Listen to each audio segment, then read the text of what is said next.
What's up, man? Just for educational purposes only. The One World Tartarians, the greatest civilization to ever be erased from history by James W. Lee. If you ain't got the book, you're slipping. The compressed air power. Trains. Now listen, 150 years ago, do the math on that. I don't know when this book is written. We're going to check that out. 150 years ago, people were getting around by driving compressed air-powered personal vehicles. 150 years ago, my black people, my white people, my Mexicans, my Native Americans, my Eskimos, my Americans, 150. Where were they? Where were the Indians chasing the buffaloes? Somebody want buffalo. 150 years ago, people were getting around by driving compressed air-powered personal vehicle cars. And I know Model T Ford, and we're boarding compressed air-powered modes of public transportation. No pollution. Where did the compressed air technology come from? It is even more bizarre when you consider that the pneumatic engine ideas were supposedly getting developed as early as 1687. Now, they had slaves. They brought slaves to America in 1619, right? But everybody's working on pneumatic air technology, but they need slaves.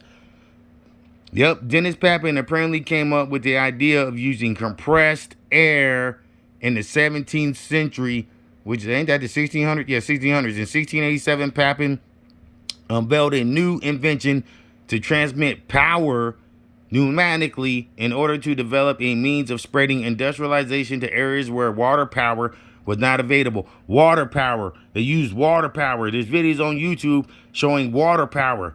In America, they were using water power, air power, Nick. Air power, water power, man. Where water power was not available, like the Romans. In America, this idea was hotly opposed by the Royal Society, and Papin left England. It's in America. England to accept a chair of mathematics at the University of Marburg in Hesse, bordering Hanover. Isn't Queen Elizabeth part of the Hanover family? In 1690, Papin published a historic article in the Attica Juratorium in Leipzig. Why they still using Latin, huh? A new method of obtaining very great moving powers at small cost. 1690, cheap power at small cost. Where he proposed using the power of expanding steam to operate a piston cylinder engine.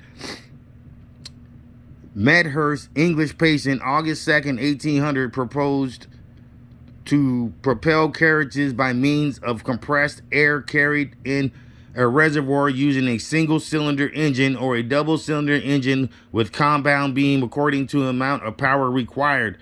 The first compressed air carriage of which there is an authentic account was constructed by two Frenchmen, Audrud and Tessie du Motet, in 1840. Wasn't slavery going on? It and the Mexican War, 1845. It will be seen from the image. It was made for running upon rails. It was adapted to carry 8 passengers. Had the air stored at a pressure of 17 atmospheres, while the working pressure of the cylinder was 3 atmospheres.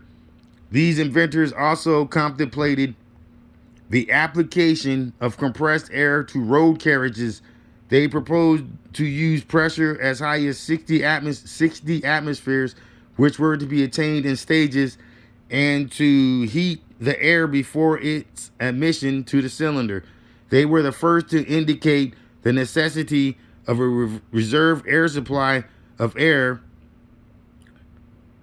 for use in hill climbing or for other contingencies when the pressure in the main reserves was approaching its lower limit.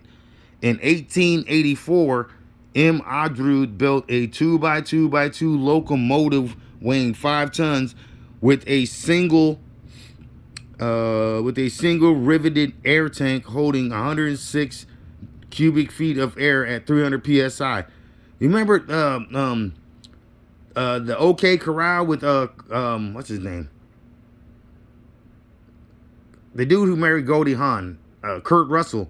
They had them steam powered trains.